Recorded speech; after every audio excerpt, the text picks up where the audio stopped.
Children still being taken from their parents on the border tonight, as President Trump met with House Republicans behind closed doors, calling on them to pass legislation to fix the mess he made. These are laws that have been broken for many years, decades, but we had a great meeting.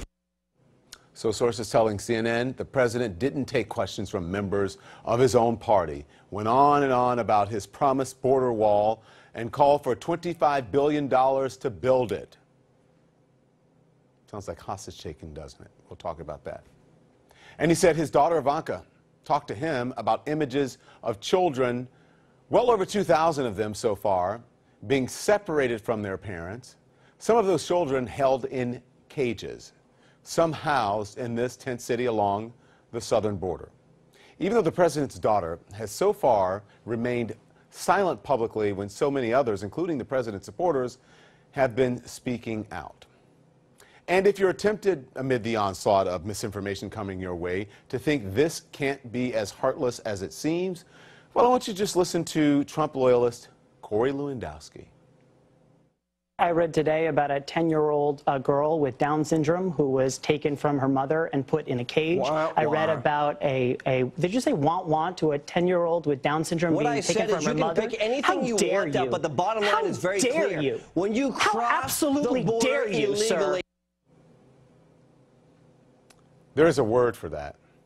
And that word is disgraceful. But make no mistake, this is happening because it's what President Trump wants. This is what Donald Trump wants. He could put a stop to all of this at any time, right away. No other administration has done this.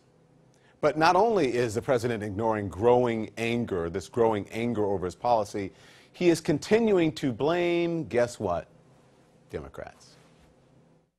As a result of Democrat-supported loopholes in our federal laws, most illegal immigrant families and minors from Central America who arrive unlawfully at the border cannot be detained together or removed together, only released. So without outrage, without hyperbole, that is simply not true. And what do you call something that's not true? It's a lie.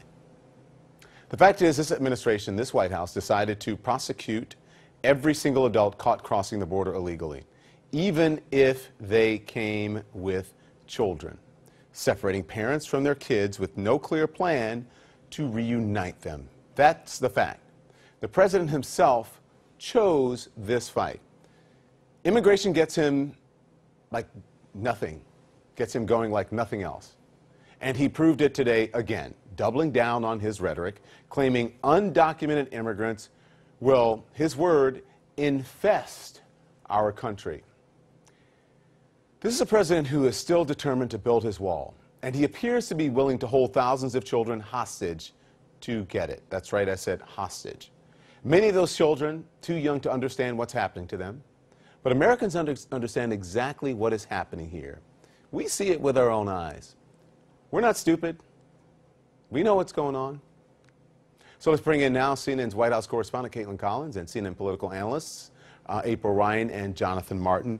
Good to have all of you on this evening. Caitlin, standing there in front of the White House where all of this was conjured up. Are we any closer tonight to a change to this policy as a result of the president's meeting with Republicans on Capitol Hill? We sure don't seem to be, Don. That meeting on Capitol Hill was initially supposed to be like a pep rally, essentially, for the president to garner some support for these immigration bills that these House Republicans are hoping can get passed. That doesn't seem to be the discussion. Of course, the focus of that meeting seemed like it was going to be the outrage over this policy of separating families at the border, something that has dominated news coverage in recent days, and even clearly the president's mind if you look at his Twitter feed or comments he's made at other times. But we're told by sources who were in that meeting tonight that the president only touched on it briefly. and saying that he did speak with his daughter Ivanka about it, that she touched on it, that she showed him images of it. And of course, we've seen in the past those images have garnered the president to do something in a situation like that. But the president repeated today in that meeting with House Republicans that he believed this is a legislative solution. So it doesn't seem that any of these members confronted the president over this, even though they have worded or issued these strongly worded statements. It doesn't seem that when they were actually in a room with the president that they said anything, because Don, our sources tell us the president didn't take any questions. So it didn't come down to that debate that a lot of Washington thought they were going to see tonight between the president and these members who were outraged over this. It was just the president essentially going over his greatest hits. Yeah, it's always someone releasing a strongly worded statement. What does that mean these days? So, Jonathan, a Freedom Caucus source told CNN that both of these immigration bills are designed to fail, and that the president is he's the only one who doesn't get the joke on this. Yeah. So what happens when these bills fail? What does the president do about these kids and families then?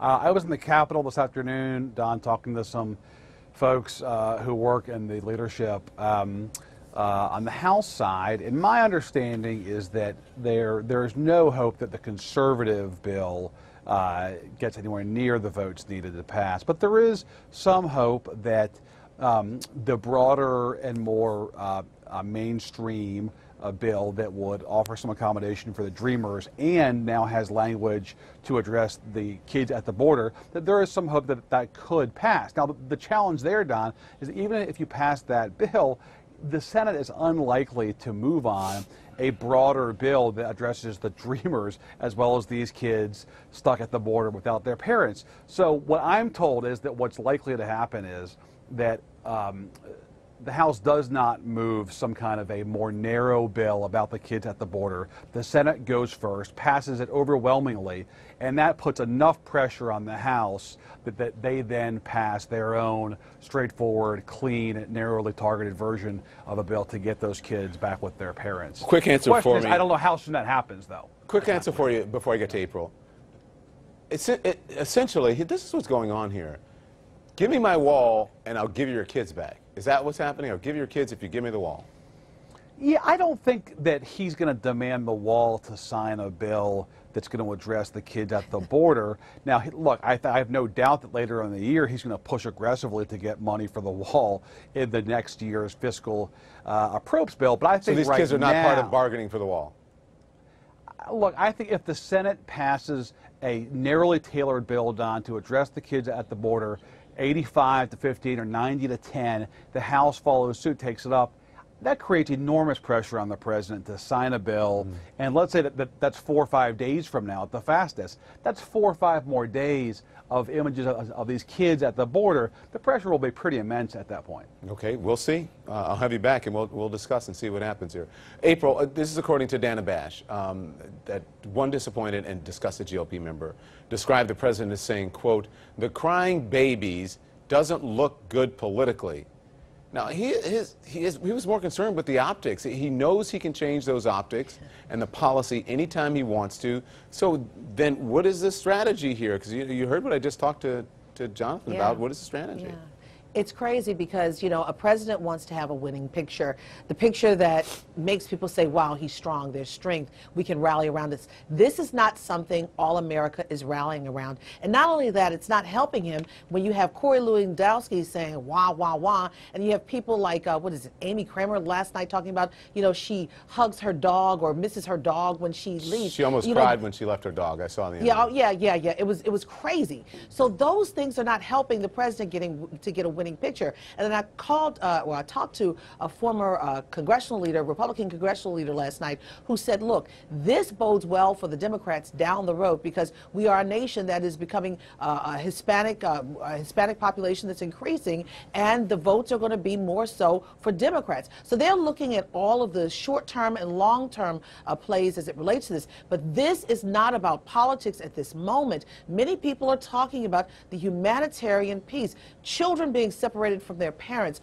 crying, placed in kennels, not knowing if there's going to be reunification and tracking of these kids to make sure they're reunified with their parents. This is an ugly issue for this president, and he's got to get over this hurdle. Yeah. So, Caitlin, just a moment ago in your response, you mentioned, you know, strongly worded statements. And I mean, my real question is, how far does that go? Because anyone can release a strongly worded statement, and then they back up every single policy that this president puts forward, signs every bill that comes, that he wants, signed. But this is my question. 12 Republican senators, and let's put up, including Senator Orrin Hatch, sent a letter to Attorney General Jeff Sessions calling on the Department of Justice to halt family separations while Congress works on a legislative fix.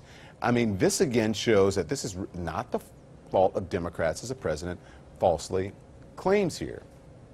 That's right, and Don, these are conservatives. These are the president's own party that are doing this, that are expressing this outrage, saying, hey, you need to stop this policy because it is causing them a lot of problems as well. And so that is certainly something to see here as the president is continually trying to get on top of this narrative by saying that this is the Democrats who are doing this and it is all the Democrats' fault. He has repeatedly said that over the last few days. That is not the case here, Don. That is just simply not true. This is not the fault of Democrats. So we're seeing that from the White House, and you're seeing that play out in this Capitol Hill is not too far down the road here from the White House, and the White House sent talking points to Republicans on Capitol Hill yesterday as the outrage over this was continuing to get louder and louder, and they could no longer ignore it. But they sent these talking points to the Capitol Hill to these staff members that they couldn't really use because they were blaming Democrats. That's something you have not heard from Republican members, and if they had a chance to blame Democrats here, they certainly would. We've seen that with issues in the past, but here they're not even doing that because they realize that's not the problem here. It's the administration's zero-tolerance immigration policy that is leading to the separation of these families, of these parents from their children, and that is the issue. As much as the administration wants to blame it on Democrats or say that it is because criminals are bringing children across the border or saying that it is a deterrent, which the numbers have shown it's not, none of those things are true. We are continuing to see the White House fail to develop any kind of messaging strategy on this. So either they're going to try to develop something over the next few days because it doesn't seem as if the president is backing down off of this measure. Well, let's talk about a possible strategy here, okay, Jonathan? Because this is what you're reporting. You said that the president sees issues like immigration as a way to rally his supporters for the midterms. And here's what this is what you and Maggie Haberman write. You say, with more Americans still opposing the tax measurement than supporting it, Mr. Trump's allies believe that trying to link Democrats to crimes committed by undocumented immigrants and gangs like MS-13 will do more to galvanize Republican voters and get them to the polls in November than emphasizing economic issues. I mean, one thing, is he saying that Republican voters are that vulnerable or that naive? And the other thing is, it's a deliberate calculation because the tax cut is falling flat. Their thinking is, let's use this racially charged issue to gin up votes. Is that correct?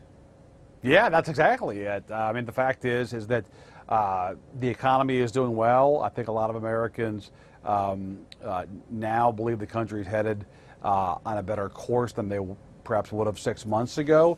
But I think the challenge, Don, in a midterm election is these contests are won by which party's base shows up. And the fact is Democrats have an intensity advantage in this midterm, and every poll suggests that they are more likely to come to the polls. And so the Republicans are trying to figure out, well, how do we match the anti-Trump intensity on the left with some kind of rationale for our own base to show up.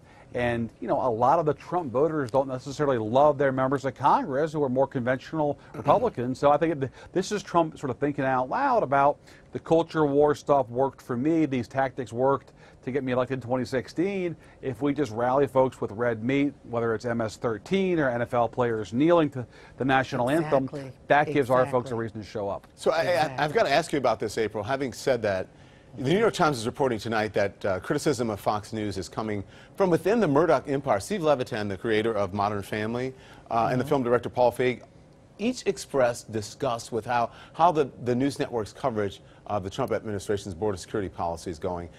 Could that ultimately have an impact on Fox News and the White House? People are seeing truth. I mean, if you're not seeing the images on or hearing the audio on Fox and it's being spun a different way, I mean, you cannot change the fact a crying baby is being pulled away from its mother. You're seeing people in cages. How can you spin that? I mean, it's one thing to say, okay, the White House is saying this, but then there's fact. And then you have to also look at the fact that this president wants to push this base to a piece of issues like your last guest just said about matters of race. This is racial, and that's something that Fox wants to deal with as well. So they're looking at it as different pieces versus the whole picture, the whole plate. And I'm going to say this on the matter of race. The president made a tweet today, talked about the infestation of illegal immigrants. That is racial.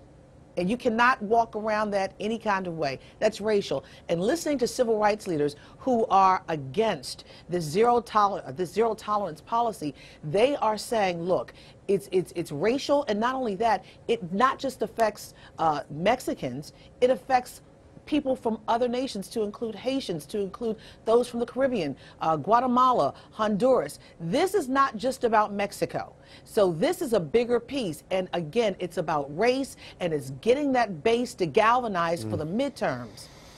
Infest. Wham, wham, wham. That's what we've come to, huh?